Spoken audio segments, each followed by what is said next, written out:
in case you're thinking that my title was a little bit clickbaity, I have to disappoint you, because after you see what Tucker Carlson has said, you'll realize that it wasn't clickbaity enough. So I encourage you to sit down, because you're going to be hit by a take that is so low IQ and so disingenuous that it may actually give you an aneurysm. But before I play the video, I want to give you a little bit of context so you understand what we're talking about. The US President Donald Trump has demanded that Iran gives an unconditional surrender. Now, it doesn't really matter on what side of the conflict you are. Like, some people believe that America shouldn't be there anyway, or other people actually do like the fact that America is there. But on both sides of the issue, once you hear Tucker Carlson's take, as I mentioned before, you'll need a doctor to fix your aneurysm. So here we go. Unconditional surrender means foreign troops get to rape your wife and daughter if they want. And everyone knows that. And that has been, if there's one consistent lesson of history, it means unconditional surrender means foreign troops get to rape your wife and daughter.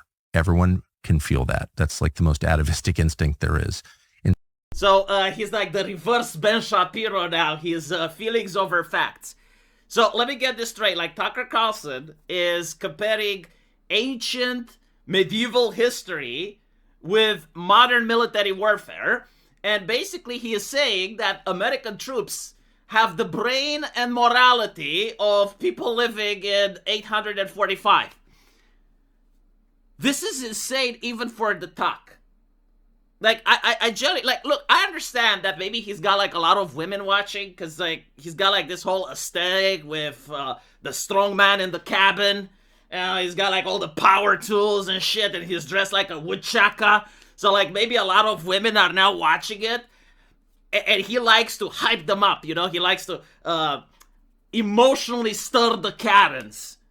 But my brother in Christ, like, have a limit, you know? Like, have a little bit of decency. Like, I'm not American, and the way you talk about your own military is utterly disgusting and abhorrent. Like, no, absolutely nobody feels that. Nobody believes that if Iran was to surrender, then American troops would start raping the women and daughters of Iran.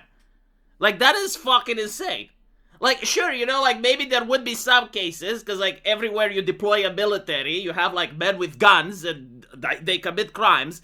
But I have a feeling, just like you have a feeling, and I think, like, my feeling is a little bit more common sense, that America would actually crack down on that.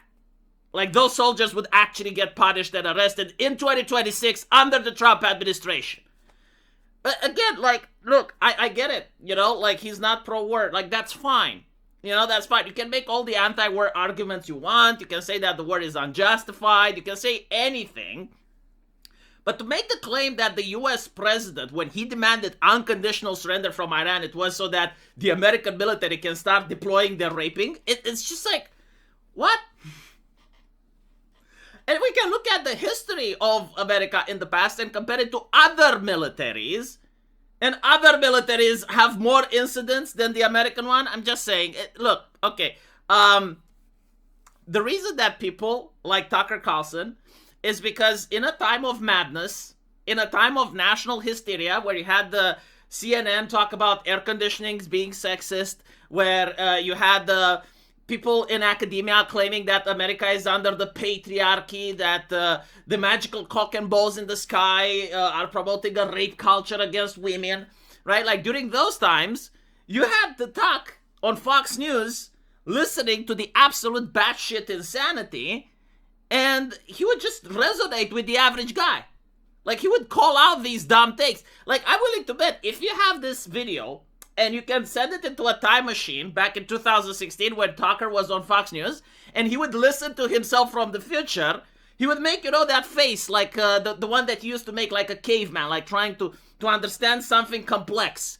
But it wasn't complex, it was monumentally stupid, and his brain just wasn't able to process, right?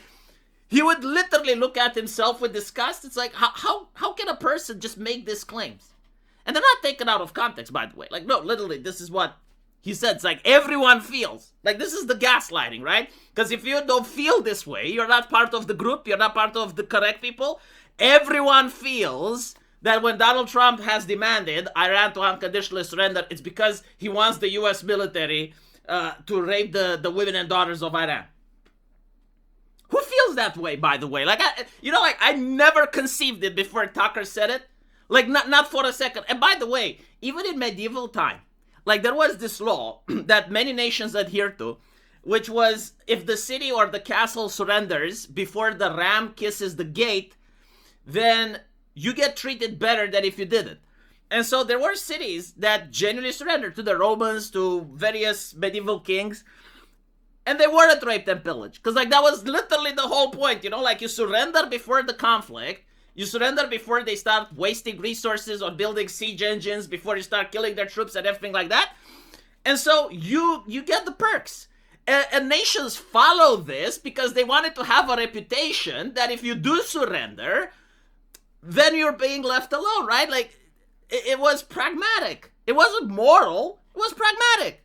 Like, empires, when they go around and they conquer shit, they conquer it for strategic interests, like resources, manpower, geographical defense.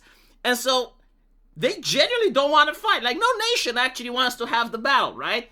And so if people unconditionally surrender and they open the gates to the city, then the occupation is less harsh. Because they want other cities to know that, hey, if you don't fight us, you actually get the carrot rather than the stick. Now, again, like, Tucker Carlson should know this, because apparently, like, he's studied history and he understands how battles work and shit. But here's the thing, and this is just my suspicion. I think that if I take Tucker to a restaurant and we have a nice meal together and we drink a couple of beers, I have a feeling that if there's no cameras and no witnesses and no phones, Tucker will have a completely different opinion about the war in Iran. I do not think for a second that he genuinely believes that American troops are going to go out there and systematically rape the local population if Iran unconditionally surrendered. I don't think that this is Tucker's opinion. I think that the way politics is done in 2026 is not through censorship, but it's through buying political influencers. The same way that a company buys a race car driver to say that their sugary drink is the bestest ever, and then they put the race car driver on all the billboards. The same way politicians or NGO can buy opinion influencers in order to parrot the talking points. It's called sponsorship, right? Why wouldn't politicians do it? Like, why can corporations do it, but politicians not? I think politicians do it as well. I think, like, a politician goes to a man like Tucker Carlson, makes a deal behind the scene, buy some ads, buy some sponsorship with him, and the idea is that he has to read the talking points. Because lately I have seen Tucker, which apparently is extremely Christian. He claims he was attacked by a demon. So again, like, when you're at that level of mysticism, that you must be a believer, right? So, like, he believes in Jesus Christ. But then he's simping for Islam. Like, he has countless videos where he's admiring and promoting the Islamic faith. And it's like, how does that work, right? Like, why are you promoting blasphemy if you genuinely believe Christ is real and people that blaspheme burn in hell forever with the demons that attacked you? Makes absolutely no sense unless he's receiving some extra cash from somewhere. That's my take, you know? Like, now that he is saying, like, these extremely bombastic and outrageous things that no sane person can say, but they're very catchy with the female audience that's easy to arouse emotionally, then yes, I definitely think that he may be getting money. That's my take, you know? It's my opinion. Maybe I'm wrong or not. There's no evidence, obviously, but his behavior is weird. It's very weird, isn't it? Like, this is not the Tucker Carlson that I used to remember from Fox News. Let me know what you guys think. And as usual, I will see you in the comment section. Take care.